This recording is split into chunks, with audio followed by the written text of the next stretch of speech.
What's up, heathens? How y'all doing? I'm the Godless Engineer, and typically I'm critically analyzing apologist claims to give you the best arguments and information so that you can stand up and use your voice. But today we are talking with Calvin from, now is it just Unquestionable, or is it like Unquestionable with Calvin Smith? Is it like that's the whole title?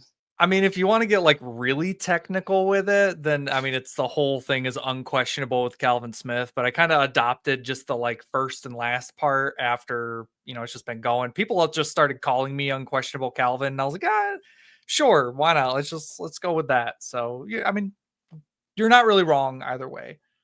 Okay. All right, cool. Now Calvin, I've met you over on TikTok. You do live streams on occasion, taking up people to, answer their questions and everything like that. I really like the vibe that you have, like while you're doing your TikTok lives and everything like that. And tonight I'm just really wanting everybody to kind of get to know you. And I'm also going to be getting links in the description so that you guys can go and follow Calvin on the various social media. But I'm wondering, Calvin, can you kind of tell us, who you are, what you're currently doing, like either online or however you want to describe yourself, just kind of currently where you're at. Yeah, man. Yeah, I guess first and foremost, like, thanks for, having me. I've personally been like a follower of yours for quite some time. So, it's a little bit of an honor to even know you and like talk to you. So like, just thanks for like having me here first and foremost. Um, yeah, my name is Calvin. I'm located in Southeast Michigan, and I'm an atheist content creator, and I kind of talk about deconstruction from religions and conspiracy theories. I grew up in a bit of a conspiratorial kind of household and slightly religious, a little bit of Baptist, um, but it was never like a really deeply held belief in my family. So kind of was more so on the back burner. A lot of finger waving is what I call it. Like, hey, Jesus is watching, watch what you're doing. So I didn't really think about it for a very long time. But what was really deeply held for me was the Loch Ness Monster and Bigfoot and ancient aliens and, UFOs, the Roswell incident type of stuff. That was all like super interesting to me. I fell really deeply into it.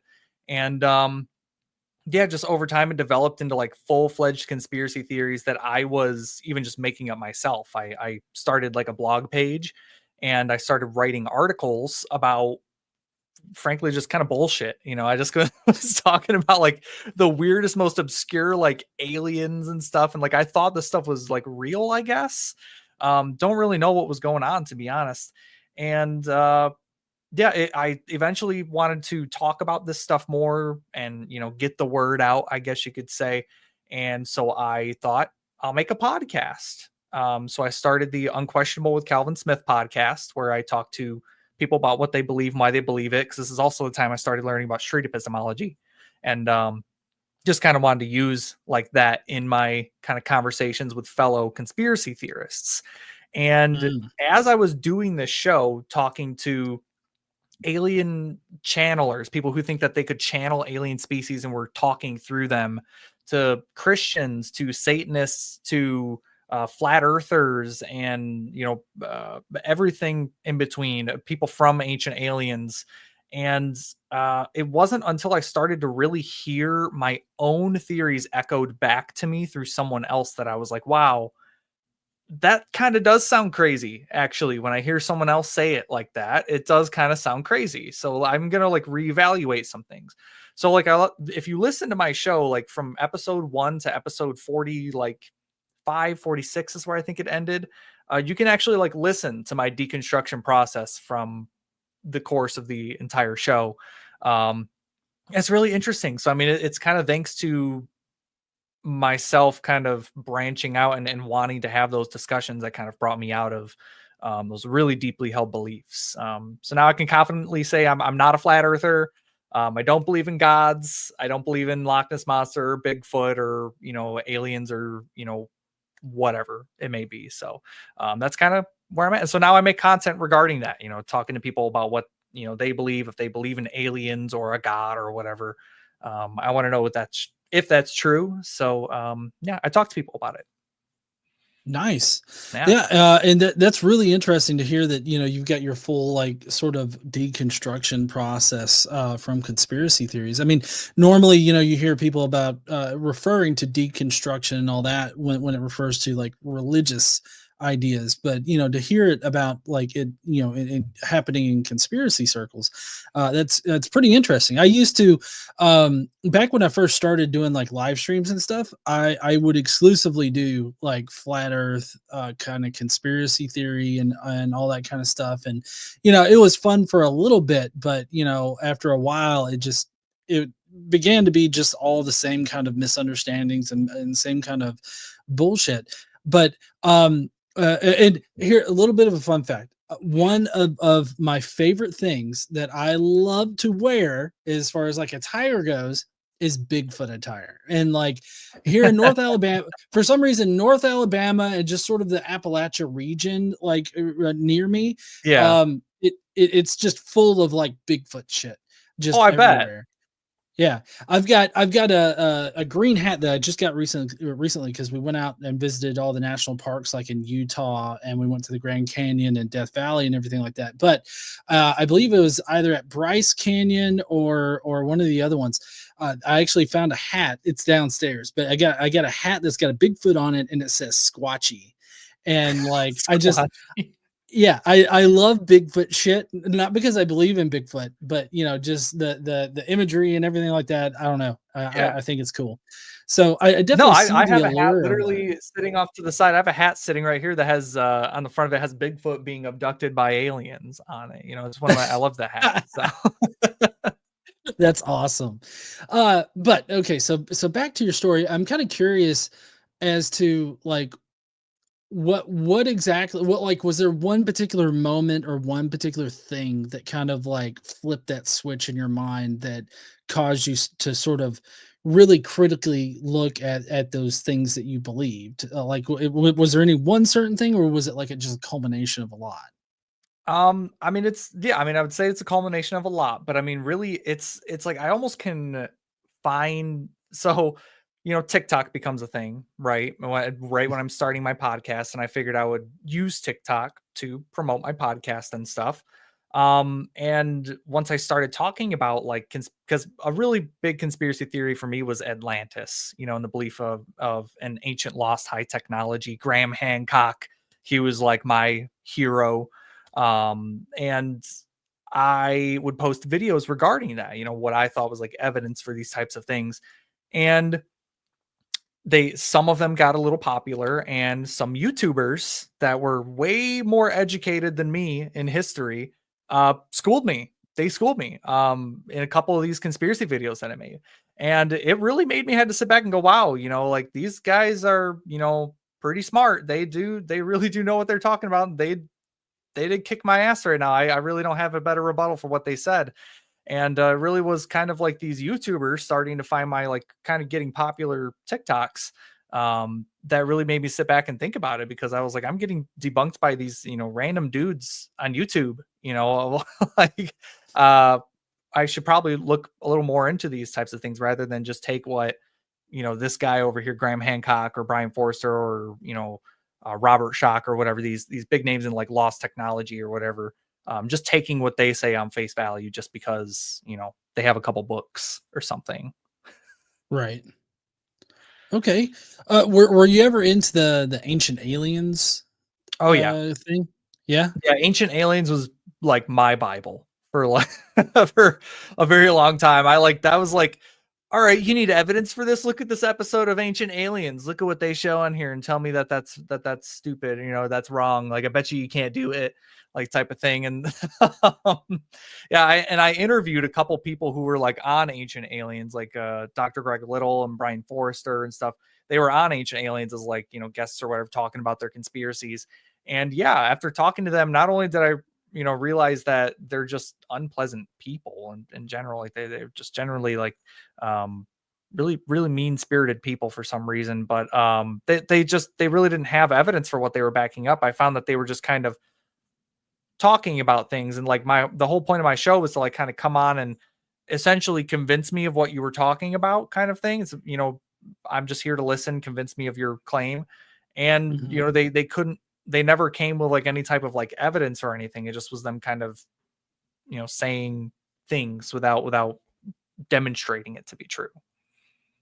Yeah, I'm kind of curious, like, because I know that you got into the conspiracy theories and you were, involved in it, and it seems like in the course of this podcast you kind of came. It's almost like you sort of came into this realization of what good evidence is, and Mm. once you tried to, once you started requiring good evidence for the things that you believed, is that the point where it kind of started to crumble for you? Yeah, I mean, once I realized that I didn't really have the evidence for these things and that that what I think, so I was being countered in what I thought was evidence, you know, there was it was contradictory to what, you know, academia maybe saying or anything. And you know, I'm not a guy who has like any type of degree in anything. I didn't go to school for history or, you know, sciences or anything. So I'm just kind of a guy who's reading YouTube and Google headlines and just kind of believing what that is saying on face value. But yeah, I mean, through doing the podcast, it forced me to kind of sit down and, you know, figure out who I'm going to talk to, what I'm going to talk about, how to formulate questions. And again, this is when like Anthony Magnabosco and street epistemology starts to come into play, because I want to know how to even conduct these conversations to begin with from like an unbiased point of view.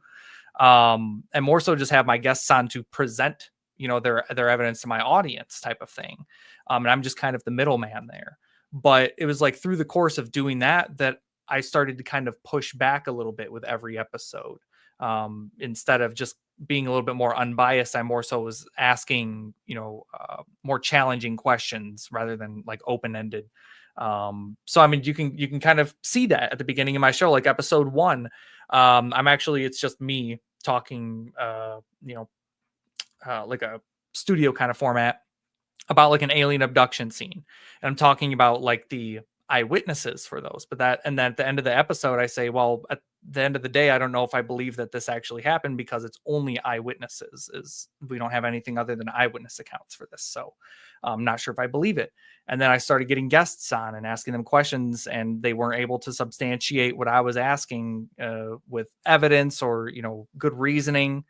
So I just wouldn't believe those things. And usually by the ends of those episodes, I started having like outros on what I thought about the conversation, what I took away from it, whether I actually believe the things that they were saying or not. So, yeah, I mean, really the podcast is, I don't do it anymore. I stopped doing it like year and a half, 2 years ago. I stopped recording for it. Just because I was doing it 100% by myself. I just didn't have the time or energy to keep up with it. And with TikTok kind of rising up, I just kind of more so took to short format content. And yeah, it's kind of thanks to my podcast that I was even had the opportunity to be brought out of it. Yeah. No, I think that that's awesome. So what kind of led you in the direction of street epistemology and like Anthony Magnabosco, which he is a fantastic person, by the Oh, way. he's If so you ever awesome. get, yeah, I don't know if you've ever gotten a chance to meet him, but Oh yeah. he is just a fabulous person. Yeah. Yeah, I've never met him in person, but I had him on my podcast actually. He was, yeah, he was a guest on there. I invited him on, and yeah, he's super cool guy. So I mean, I suggest him to anyone who's, you know, really interested in those types of conversations.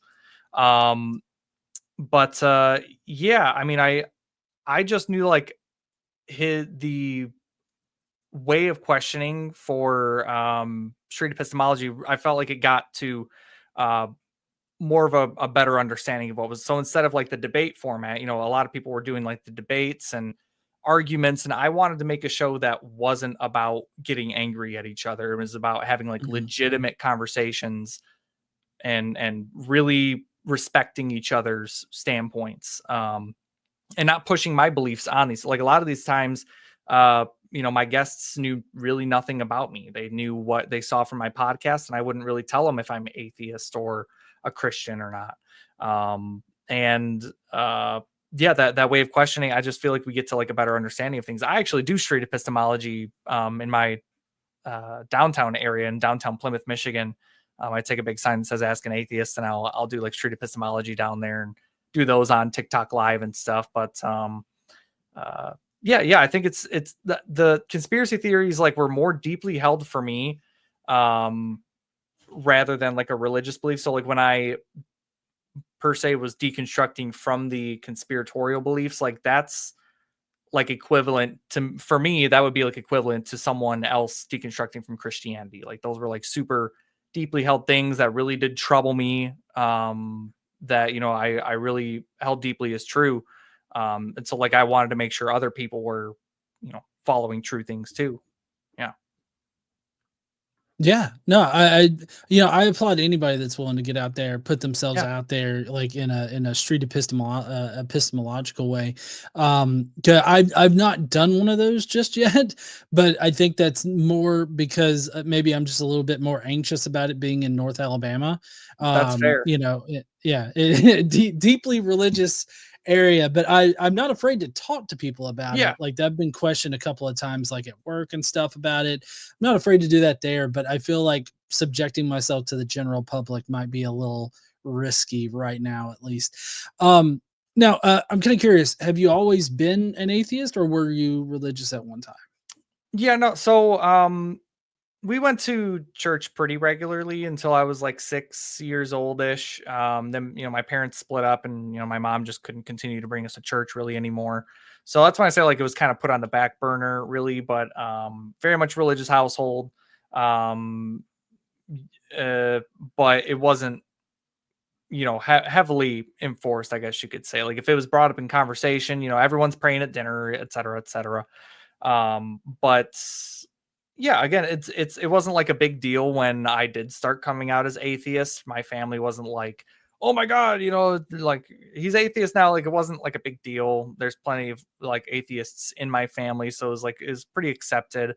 So I mean, I didn't have like any type of like traumatic experience with religion or um nothing really bad happened in that aspect. I just believed in some kind of crazy things in Christianity that I didn't really realize I believed in until I started like actually thinking about it and deconstructing, you know, my beliefs in general. And actually, the ACA, the Atheist Community of Austin, when I had a desk job and was constantly listening to like YouTube and Spotify or whatever and podcasts in general. This is like right at the beginning of my deconstruction kind of process from stuff.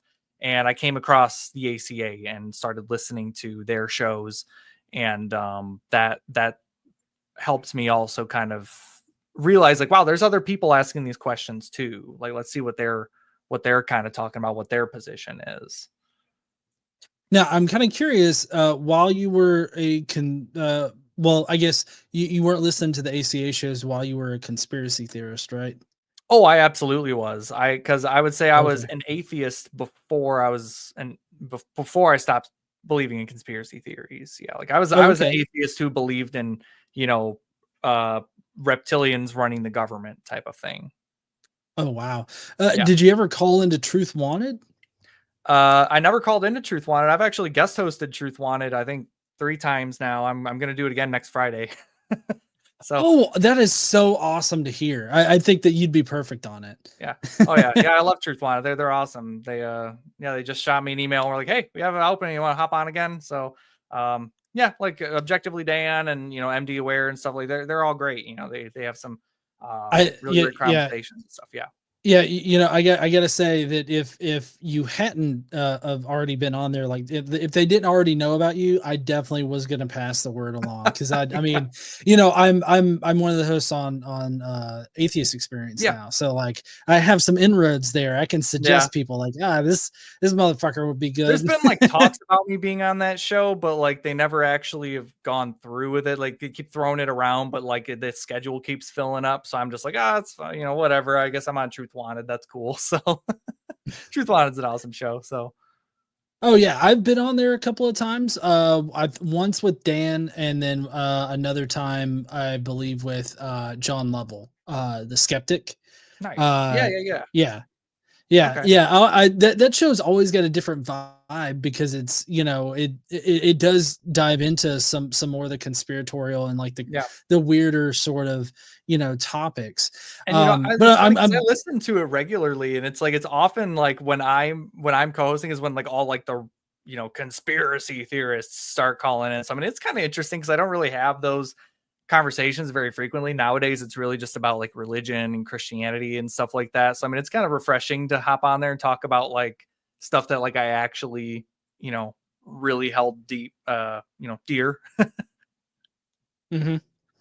No, yeah, and so as far as the conspiracy theory sort of like deconstruction and everything like that, I guess after you deconstructed from the conspiracy theories, have yeah, you just have no interest in like doing like any anti-conspiracy theory sort of content or So I still kind of do. I just realized that it's not really, I guess you could say, the more important topic. I guess I think Christianity and Christian nationalism, and I think that that's a little bit more of a hot topic that I think more people need to be talking about and addressing. So that's kind of been on my more important radar lately, just over the past couple of years, even. But I mean, hey, if someone believes in Bigfoot, that he's an interdimensional time traveler or something, hell yeah, like let's talk about that. Like let's go. Like what? like I want to believe that if that's true. I had a guy on my show who believed that Bigfoot was able to turn invisible and was an interdimensional time traveler. Yeah, so very interesting. yeah, my mind's swirling with a whole bunch of questions as far as like these conspiracy theories go because like do people that believe in Bigfoot do they really treasure like that 1970s sort of shaky hand cam footage or is that like something that's laughed at? Oh no, that is the pinnacle of like Bigfoot evidence footage, whatever. Like still to this day, it's held super dear. Like the guy that I talked to, even Ron Moorhead was his name. He's the self-proclaimed world's best Bigfoot researcher, according to his website. And he yeah, so he believes that like the Patterson Gimlin film, that's like actual footage of a Bigfoot. But I mean, I actually ended up debunking that. I think at the end of that episode, I put like, "Hey, this is not actually true. Like the Patterson Gimlin film has been debunked. This is all the evidence for that." So I mean, it's still held really dear, but it's not true, guys. I don't know if you're watching this, if anyone was watching this that believes in that film, but it's not real. It's like it's real in the fact uh, that like it's actually filmed, but that is not a Bigfoot. That's a but, legitimate kind of costume. Yeah.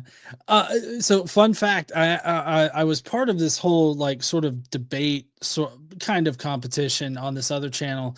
They don't do it anymore, but I made it to the very end of that and it was just me against this other guy that I knew pretty well. And he was arguing for the reality of Bigfoot. And so I had to argue against him. And it's like I've never had to argue against Bigfoot. So like there was about a 10 minutes before I had to do the debate. And I was just sitting there Googling like, oh, what evidence against Bigfoot? And like just looking it all up and everything sort of in real time. Um so did once you started deconstructing from these conspiracy theories, did like all of the conspiracy theories sort of crumble at the same time, or like did you like individually like deconstruct on each and every conspiracy theory you were in? Yeah, I mean it definitely was a long process, and I would even say it's still a long process. Every now and then I still catch myself thinking, I'm like, oh, that's true, and then I think about it for a little bit more, and I'm like, hang on, let's hit the brakes real quick. Let me take a look at this real quick before I say that. So uh it's definitely a longer process. So like first I started, honestly, it was like the Dead Sea Scrolls. When the Dead Sea Scrolls, like I learned about those, that was when I started like looking into the Bible and stuff. And that's when I started to deconstruct like the Bible and Christianity, is really once I learned that the Dead Sea Scrolls were a real thing. So I, after deconstructing through the Bible, I then kind of went on to like the alien kind of beliefs, and are reptilian aliens actually running the government? Is Hillary Clinton actually a reptile? Like this. So yeah, it definitely was a process. I had to pick it apart one by one. Belief would pop into my head. Let me make sure that's true. Look up any peer reviewed studies, maybe look up opposing arguments or evidences. And yeah, it was not easy. The one I think I held on to the longest and was the most near and dear to my heart, like I said, is probably the belief in Atlantis and an ancient lost technology and civilization. That was like my favorite conspiracy theory, the one that I was like defending tooth and nail. That I try to like make a podcast and a YouTube channel about, was like evidence for Atlantis. There's actually like an unpublished episode of my podcast that I did called Evidence for Atlantis. I probably put weeks of work into this one episode, pulling up what I thought was evidence for Atlantis. It was like a 3-hour long podcast of me just with literally a PowerPoint and everything. And I ended up unpublishing it because I realized how stupid it actually was and how silly I sounded. So it exists. I have it still, but I'm never gonna republish. That was embarrassing how much time and effort I put into that just for it to just like, oof. I listen to it now and I'm like, oof, gosh, I'm so uneducated. So what what made that conspiracy theory crumble for you? Like, I know that you talked about like having people on and them not really having any kind of evidence for it, but was it just simply their poor explanations or their poor the pieces of evidence that sort of convinced you away from it, or was it something else? So, there's a couple different theories that conspiracy theorists throw around for like how Atlantis came to be and what Atlantis is, where it is, whatever. My belief system was that 12,600 years ago, there's an ancient cataclysm called the Younger Dryas Epoch, right? Which it melted the polar ice caps. It was God damn it, Meltwater Pulse 1b was what what the actual event was called, and it flooded a majority of North America and Europe, and that's what a lot of conspiracy theorists will say is like that was like the flood that sunk Atlantis, right? And Atlantis is actually located, fun fact, in Mauritania, Africa, right smack dab in the middle of essentially Africa. That's like the conspiracy theory that I believed. And once you go there, you can look up the Eye of Africa on Google, and it's like there's satellite images of it, and there are concentric rings that looks like concentric rings of salt water in the middle of Africa. And like, this is where I would say that is where Atlantis was. And this is where, Graham Hancock and like Jimmy Corsetti and Robert Schoch, this is where people were saying, Atlantis was. And hey, this is the evidence for it. There's elephant bones in this area, and elephants aren't native to this area. And there's tons of gold that's under the ground. And there's this type of rock that isn't native to this area that's actually native to whatever. And it was from picking apart those couple things like, is this rock really native to this area? Yeah, it's actually located a lot closer than this conspiracy theorist was claiming. Are elephants native to this area? Fuck yeah, elephants are everywhere in Africa. Like, they literally were right there. So like, there's nothing crazy. Why did I think that was such a big deal that this elephant was literally in Africa? So it's kind of picking those apart, getting a little bit deeper into it rather than just taking the claim and running with it. And kind of making that super long episode that I did, again, helped me kind of debunk myself from that. Because I published it, and it was only published for maybe 2 or 3 weeks, and then I ended up taking it back down. Right. Yeah. Okay, interesting. Because I've never really heard too many like I guess fleshed out Atlantis sort of conspiracy theories. I mean, I really like the Disney movie, the animated one. Yeah, no, that is an awesome movie. Hell yeah. And I've always found those things to be kind of interesting, but just like you said, there's not really been the evidence to support it. So as far as conspiracy theories go, and you coming out of conspiracy theories, I've always kind of wondered, like, what's the best tactic to take if you're in a conversation with a conspiracy theorist? Like, what's the best way to get them to think, I guess, about what they're saying, and maybe try to, chisel past that, the rock hard layer of conspiratorial thinking. Yeah, I mean, bottom line is it comes down to like the whys, the how, the whys and hows, why do you believe that? Okay, so if someone comes with um Atlantis existed in Mauritania, Africa. Okay, how do you know that? Well, there's these concentric rings that are here, or there's the ancient nuclear glass that's there, or there's um crystals or whatever maybe. Okay, why do you think that, these being there equals there was an ancient civilization that had, essentially, a lost technology that you're claiming? All so it's really the claims start to kind of stack, right? Once they start to kind of talk about it, they start to stack the claims on top of each other without actually providing the evidence for these things. And that's what I found myself doing, is that I was um kind of shoo-shooing away things. Like, people would ask me questions, I would say, oh well, this happened instead. You could say it's like post hoc or ad hoc rationalization. I was kind of pulling, and that's what I kind of found is what conspiracy theorists do, is they don't actually give you like answers to anything. It's a lot of what ifs, or it could have, or it would have, or it should have, but never actually showing how or why that is the case. Yeah. Okay.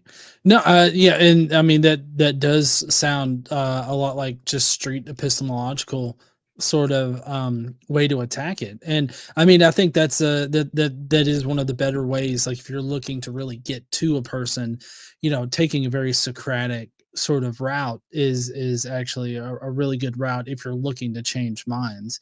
Now, one of the things that kind of, I guess, swayed me away from sort of the conspiratorial side of like YouTube and like debunking them and everything like that is that the anti-conspiratorial stuff and the conspiracy theorists, both sides were getting like incredibly toxic. Is that something that you experienced as well? Um, Yes, I mean, I definitely could say so. Like I said, the videos that were like debunking me, when I was a conspiracy theorist, they were by no means being nice about it. Like Mhm. they were really letting me have it. I cannot for the life of me remember who the creators were or what the videos were in, but there was at least two creators that pulled my TikTok videos and really let me have it. They have a pretty large following at that time. They had like a couple 100,000 followers or subscribers at the time. So I mean, it was like not a small channel or anything. And so I mean, I felt like that wasn't, I don't know, super cool, but at the same time, it's like I kind of put my stuff out there in public for everyone to see. So I mean, I guess I should have expected it. I only had like a couple thousand like followers, like in general at that point. So I mean, I was kind of a smaller kind of channel. And yeah, and I mean, like I said, I interviewed some guys that were even on my side from the conspiratorial side, Brian Forrester and Dr. Greg Little. And Dr. Greg Little, super nice guy, but Brian Forrester was not a nice guy at all. Like, he was very I don't know, if people listen to I think it's episode 2 is literally of my show that he was on them. You can hear how just uninterested he was in the conversation. It kind of made it hard to speak to him, and he was like one of my heroes at the time. Um, yeah, I do find it, to kind of be toxic on both sides, but at the same time, you kind of get that in like the whole the religious deconstruction community. There's a lot of toxic atheists, and there's a lot of toxic Christians, and but I also have a lot of Christian TikTok and just content creators that are really great people. I have a lot of Christian, content creator friends. If you're like a half decent person, like, can have a genuine conversation about it, I can, we can chill out and we can have like a cool conversation about this. But like, if you're gonna be toxic, I can be toxic too, type of thing. Yeah, it's I found myself like getting in, like it's easy to get sucked into that sort of toxic mindset. At least You're right. it kind of happened to me. And so like I kind of got jarred out of that. And like that's why I sort of distanced myself from that particular I guess area, I guess that niche in on social media of debunking those things, because it seems like it was really easy to get into that sort of toxic mindset of like just attacking the other person's intelligence and everything. And so Oh I yeah. really didn't like doing that.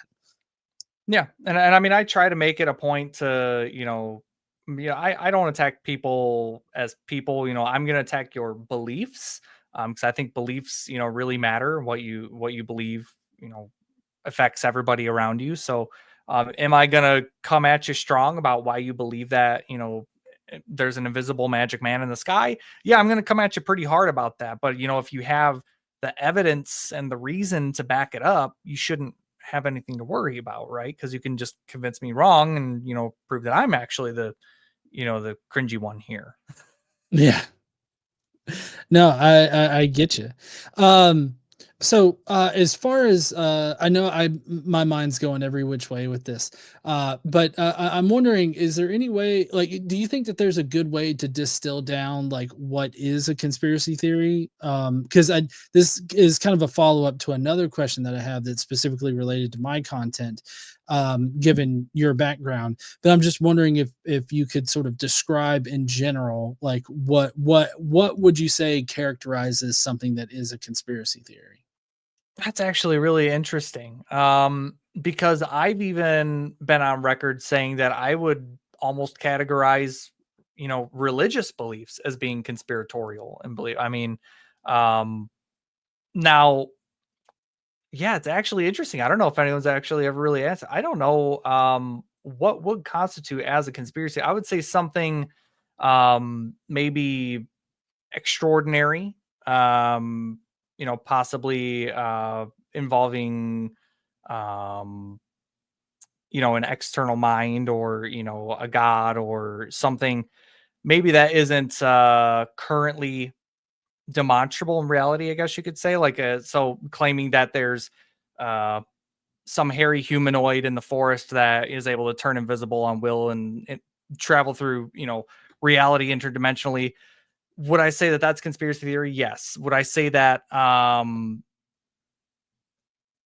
yeah, I mean, I would say that really anything that doesn't really concord with reality, that is an unsubstantiated claim, yeah, that doesn't quite follow the laws of nature, I would say would constitute as some sort of conspiracy theory. So, in turn, I guess that Okay. kind of would include a lot of religious beliefs, in my opinion. Okay. Yeah, I've always kind of described conspiracy theories as like there are small nuggets of truth that they take that are not are not connected really in any kind of way, and then what they do is they use ad hoc rationalizations to connect those nuggets of truth. Because like I feel like one of the things that convinces a lot of people conspiracy theories is that it's like they'll mention one or two things that are like objectively true facts, right? But then they take ad hoc conclusions or ad hoc claims, and they tack them onto those nuggets of truth to connect them, but then also build out a narrative. And it's primarily built on this flimsy foundation of ad hoc claims that just are simply not supported at all. They're just literally shit that's been made up. Yeah. um Yeah, no, I yeah. totally agree with that. I would say like ad hoc is like the go-to for like even for like myself. Once upon a time, it just was, you just add in what you need to to make it work. Whatever you got to do to make that thing work is what you got to put in there. So yeah, I mean, yeah, I think like ad hoc is like uh the go-to kind of fallacious reasoning for majority of conspiracy theorists in general. Yeah. Okay. And before we continue, I just want to remind everybody that Calvin's links are in the description. Definitely go follow Calvin. He produces great content, and obviously he's going to be on Truth Wanted next Friday, right? Yep. Next So yeah, if you got any questions for him after today's discussion that we're having right now, definitely earmark next Friday for Truth Wanted, and you can call in and ask him. So now my next question is a little bit more personal to my page, and it's perfectly fine if you don't have an answer, or you don't know enough in order to come to an answer. But have you are you I guess, have you heard of the mythicist hypothesis? Absolutely. Yeah. Do you what do you know about it? I so I'm pretty familiar. Me, I had David Fitzgerald on my show twice, and I've met him in person twice. He actually came. I do work for the Secular Alliance of Michigan and Michigan Atheists. So we actually like kind of helped him get out here when he was releasing his latest book, Playing God. He came out, did a Oh, presentation with us, and nice. did like book signing and everything. And then he came out just for a general just talk too right before uh I don't know. It was some convention like maybe a year or two ago. He came like because he was already on his way to Canada for it. So he went ahead and stopped in and hung out with us. So I mean, yeah, I'm super familiar with the Jesus mythicism, and honestly, I kind of fall on the mythicist side if I'm being honest. I Okay. don't know if I fully am convinced that there was the biblical figure Jesus Christ as a person. I don't know if I'm fully convinced of that. Okay. Yeah. Well, I mean, I was going to ask you, based on your experience with conspiracy theories, if you felt like mythicism was a conspiracy theory, because that's one of the things that a lot of people levy my direction is that, oh, you're a mythicist. That's basically the conspiracy theorists of atheists. And I just never been convinced of that, just because I feel like there's no real ad hoc statements or ad hoc claims in at least minimal mythicism, which is the one advanced by Richard Carrier and David Fitzgerald would also land in that camp. So like I don't see the same kind of characteristics, and I'm just wondering from your perspective, do you find mythicist, at least the minimal mythicism or the more academically supported mythicism, to be conspiratorial? Yeah, no, I would agree with you. I don't think that it would be considered a conspiracy theory because like we said, you're not adding anything in. You're not adding. Yeah, you're not adding in any information. You're actually pointing out the lack of information.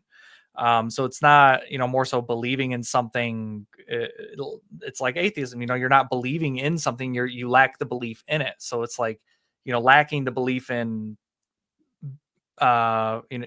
Jesus as a person. I wouldn't consider that as necessarily a counter position. I would just say it's just the lack of that position. So I Right. don't think it really is. No, I wouldn't consider it a conspiracy theory. Okay. Yeah, like I said, that gets thrown around a good bit, Yeah, and so with your history with conspiracy theories, I thought that maybe you might have considered that at one point, that's because interesting. yeah, it gets lobbed my direction a lot, that I'm basically a conspiracy theorist, but which I do want to stipulate for anybody that's watching that there are conspiratorial versions of mythicism, like Yes. there's the Roman Christ, or there's different Christ that Christ theories that were like based on like a Roman conspiracy theory, Yep. and like those are conspiracy theories, but that's because they're built upon those ad hoc claims like we were talking about. And so that's why I tried to stipulate like Fitzgerald and Carrier and like the academically supported version, because that doesn't seem to be supported with ad hoc claims right there. Yeah, like I don't think there's enough evidence to warrant believing in Jesus as a person. I don't see Mm. how that is like it can be added up to like a conspiracy theory, you adding in like anything or making anything up. It's just like, hey, I don't think there's you know, any enough reason to believe that type of. I'm sure that someone is proud because I've talked about mythicism a lot on my channels too. Almost every time I do a debate live, like someone's got to come up and be like, "Oh, well, Jesus."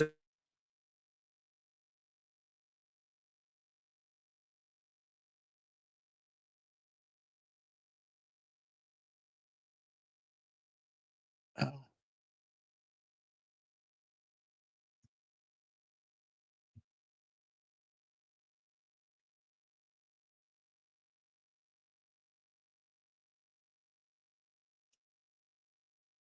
I'm wondering if I'm frozen too.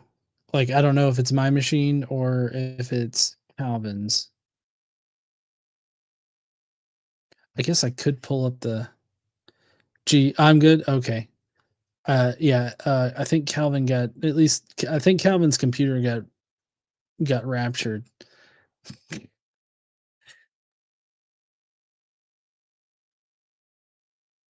Yeah, he disappeared. We'll see if Calvin can come back. He'll probably jump back up here in a second. Let's see. We got Limited Light that says, could it be there was no Jesus, but Donald J. Trump is still the Antichrist? Yeah, I think so. I mean, I think Antichrist is more of a pop culture sort of thing. Like, it's definitely a religious thing too. Like, there's that version of it, but I think the only, like, I think the only real version of it that we associate with now is a pop culture version of it. I won't use his name, so I say 47. Yeah. Oh, there he is. Here I am. I don't know what happened. I just suddenly lost connection. Okay. I hate it when that happens. Oh my Well, our God, that was power's so been weird. flickering here at the house. Yeah.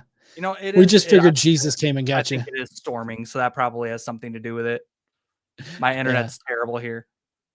But hey, I'm back. Oh, Like, did you miss me? yeah. Yeah, I did.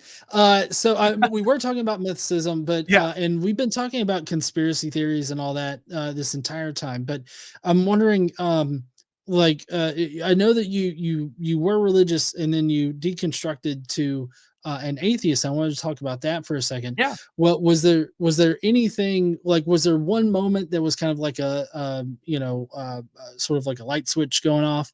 Or was it just like your conspiracy theory deconstruction was just like a whole bunch of things that just kind of culminated at once? Yeah, I mean, so with Christianity, like I said, I kind of consider myself an atheist before I was considering myself an ex-conspiracy theorist. But basically I learned about the Dead Sea Scrolls, started kind of looking into that and decided, hey, maybe I should kind of think about like my religious beliefs a little bit more and whether I actually believe in a God or not. So I picked up a Bible and I read it. It was a King James Bible, and I read it from cover to cover, and wasn't totally convinced that God existed or not. But if he did exist, he's kind of a jerk. Not a big fan. And so then I picked up the Bible and I read it a second time, and I annotated it the whole way through, and studied it and everything. And by the New Testament, I was considering myself an atheist. And it really was like, first of all, like first read through was just kind of like reading it straight up, not really looking too deep into things. The second read through, I was like, page 1, okay, what is it saying? Okay, it's saying that there's planets before there's a sun and moon. That's kind of a problem. Wait, it's saying that there's a day and night before there's a sun and moon also. So how is there a day and night if there's not a sun and moon to make day and night? Okay, so this is page 1, and I'm already running into some problems here. So it's like quite literally like page 1 is really when the questions started to come up. But really it was like once I started hitting Exodus, that's when it was like, whoa, for me, like all the stuff it was talking about, like the Passover and the splitting of the Red Sea and Noah's flood, or Noah's flood is Genesis, what I'm talking about. And the slavery, like the slavery was really holding me back for a long time. Like, why is the Bible talking and advocating for slavery so much? This is a problem, like regardless of whether this God's real or not, like that he's saying to own people as property, and that's like not cool with me regardless. So like, why am I thinking that owning people is bad, but God is saying it's good? So it really like started off with like, okay, first of all, I don't know if I believe in the God, but he's kind of a jerk regardless. And it eventually evolved into this God doesn't exist at all, and he's a jerk in the book that he claims to be in. Yeah, and I mean that happened a lot faster than deconstruction from the conspiracies. Like I was atheist probably like 4 or 5 years before I considered myself like not a conspiracy theorist type of thing. Mhm.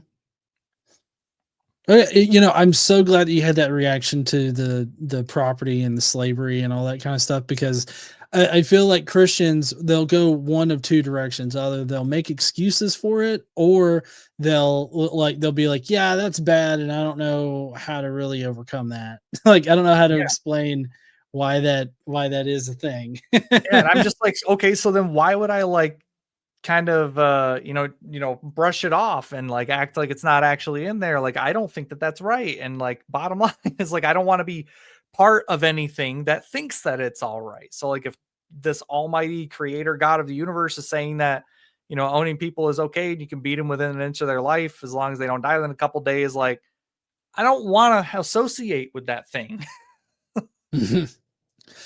Yeah, when I was deconstructing out of religiosity, one of the things that I liked to do was I liked having both of the sides of the discussion sort of pitted against each other. So that's why debates really kind of intrigued me, because it presented both sides that where you could make a decision. Did you use any kind of like supplemental things like that, like online debates, or did you read any books, while you were sort of deconstructing? Oh yeah, absolutely. A really good book, that's about treaty epistemology is A Manual for Creating Atheists, by Dr. Peter Boghossian. Really great book. Specifically because it kind of talks about like early straight epistemology and stuff. So that's a really great book. Like I said, I watched a lot of like the Atheist Experience and Truth Wanted and like these different like deconstruction shows and debates. This is when I started learning about like Christopher Hitchens and Richard Dawkins and Matt Dillahunty, and like really focusing on like their channels and pages and what they were saying and their counter arguments for things in Christianity. So I mean it was like a culmination of like all these different content creators and books and like just people even like around me. Like my wife is atheist and she's always been an atheist. She's never believed in anything. So like the fact that like I was believing in this stuff but not really talking about it, she didn't really like know that I was even really believing in those things, and I really didn't even know. It kind of was like as soon as I started learning about it, it was out pretty quickly. So she didn't even really have time to process that. But Yeah, it's yeah. funny, my wife has always been skeptical about myself. Like even when I was a conspiracy theorist, like man, she was critiquing me hard on stuff. And really there's a lot of things that I was not able to answer that I just was like, you wouldn't get it, type of thing. But yeah, my wife has never believed in that bullshit. She was always coming at me hard. Okay. Yeah, I know my wife does the same thing. She's a really good sounding board to make sure that I got my all my ducks in a row there. Right.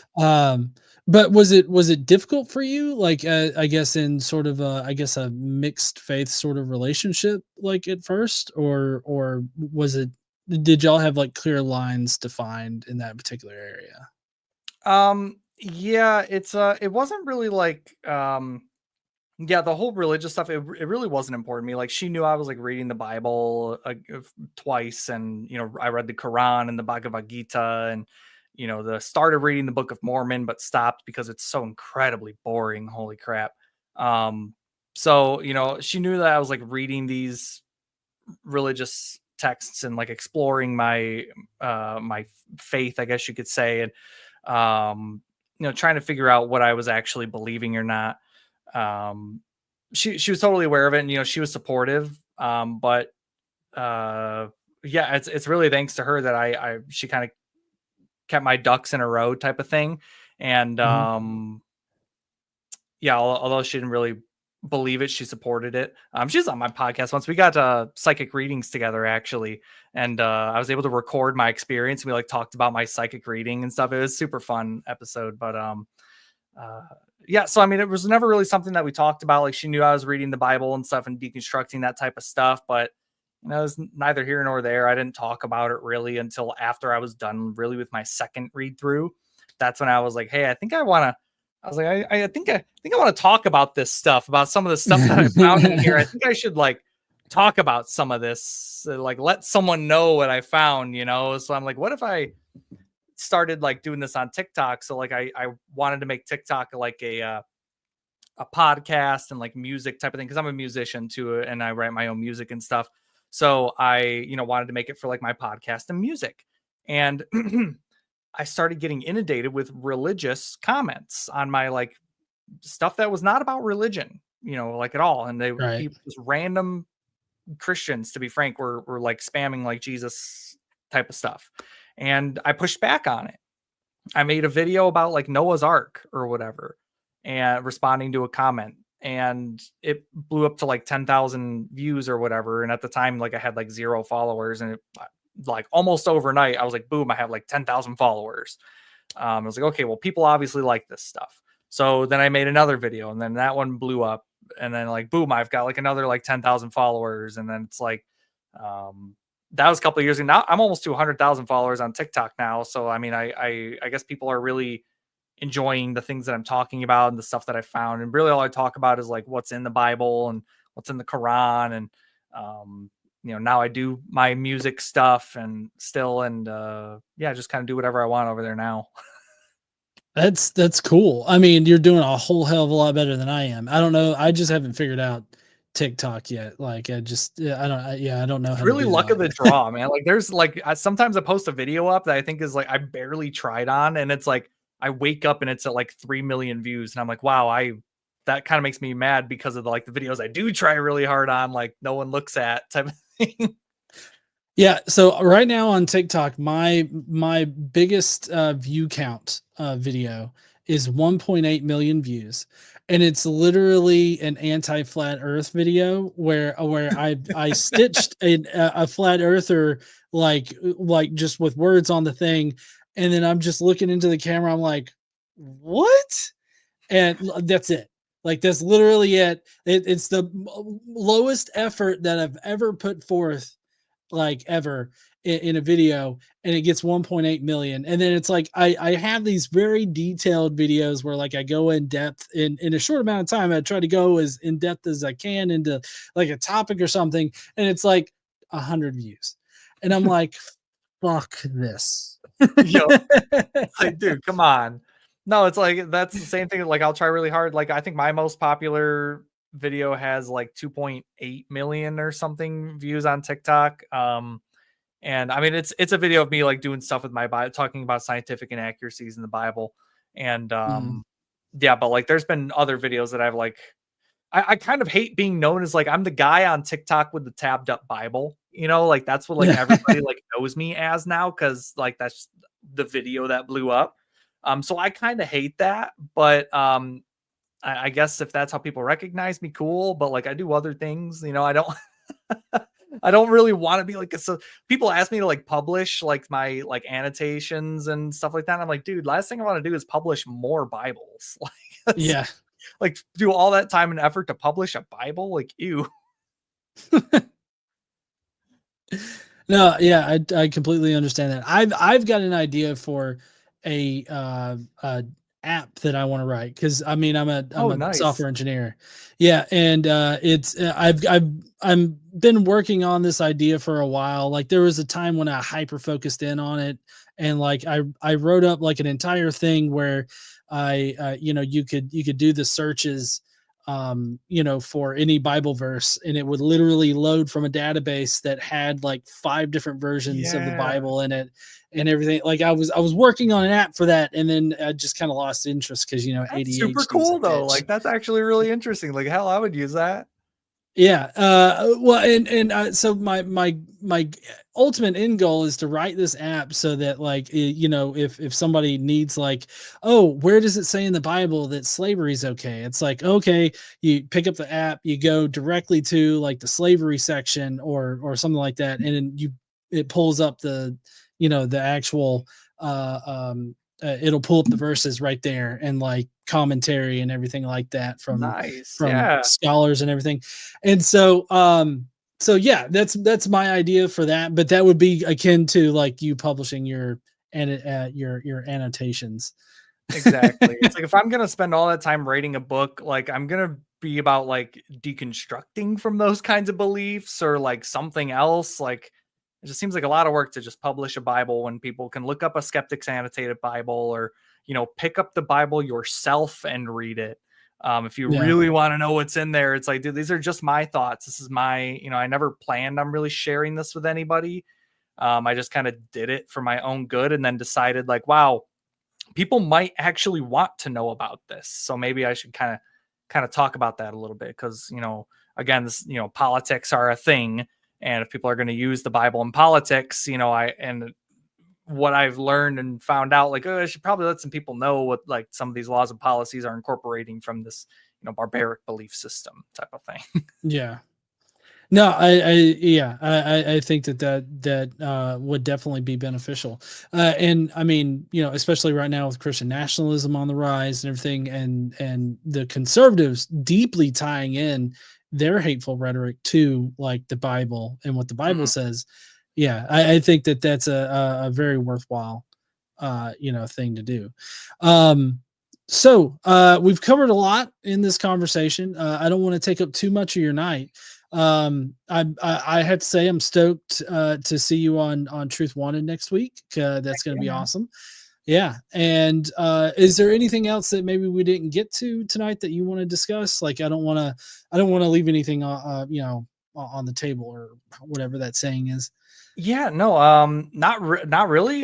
Just if anyone wants to listen, I do have one original song that is available out there for people to listen to. It's a couple years old now, and making music's expensive and time consuming. So I have a bunch of songs written, ready to go, but I'm no producer and I can't afford one. So, but I mean, you can go listen to the one song that I posted out. It's called Empty Room. You can just type in Calvin Smith on Spotify, and you'll find me. It's me with my bald head and my guitar. So you'll know who I am by the picture there that they use for Spotify. And yeah, go listen to my song. That's really it. I don't make any money from it. I just do it just for fun. So I mean, I don't know, go show some support. Give me a suggestion.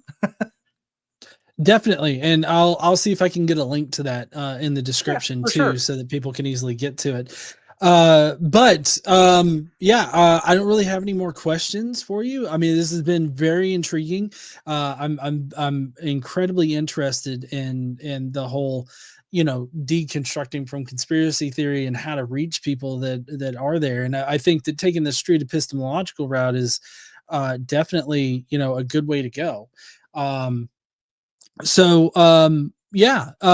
don't you tell, like, I know that you just kind of told everybody where they can find you and everything like that, but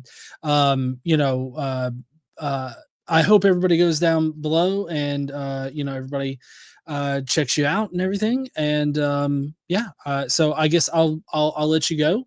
I'm not good at saying goodbye, by the way. I don't know if you can tell. Bye. Yeah, bye. Let me Yeah, man, thanks for having me on. It was a blast. I had a good time. It's nice to finally like actually have like a conversation with you and stuff. And just keep doing what you're doing too. You're doing great. I think you do some great stuff. So yeah, just keep killing it like usual. Yeah, I really appreciate that. Sometimes it's a little hard to keep your eye on the end goal there with some of the criticism out there, but definitely appreciate that. You're doing it. Yeah, I'm doing the thing. All right, Calvin. I hope you have an awesome night. Everybody that's watching, definitely go and check out Calvin's stuff. Look up Unquestionable with Calvin Smith. You should be able to find it. There's a couple of TikTok pages. I just put the main one, I believe, in the description there. I've also tagged his YouTube channel. So definitely go subscribe, follow him, watch some stuff. And I hope that everybody has an awesome night. Bye, everybody. See ya.